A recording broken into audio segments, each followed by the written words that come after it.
ان کی مثال اس شخص کی سی ہے جس نے شب تاریک میں آگ جلائی، جب آگ نے اس کے ارد گرد کی چیزیں روشن کی تو اللہ نے ان لوگوں کی روشنی زائل کر دی اور ان کو اندھیروں میں چھوڑ دیا کہ کچھ نہیں دیکھتے۔ یہ بہرے ہیں، گونگے ہیں، اندھے ہیں کہ کسی طرح سیدھے رستے کی طرف لوٹ ہی نہیں سکتے۔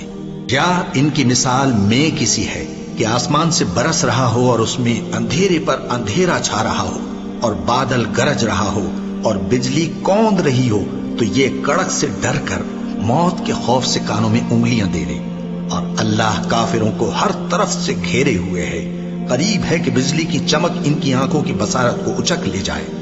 جب بجلی چمکتی اور ان پر روشنی ڈالتی ہے تو اس میں چل پڑتے ہیں، اور جب اندھیرا ہو جاتا ہے تو کھڑے کے کھڑے رہ جاتے ہیں۔ اور اگر اللہ چاہتا تو ان کے کانوں کی سنوائی اور آنکھوں کی بینائی دونوں کو زائل کر دیتا۔ بلا شبہ اللہ ہر چیز پر قادر ہے۔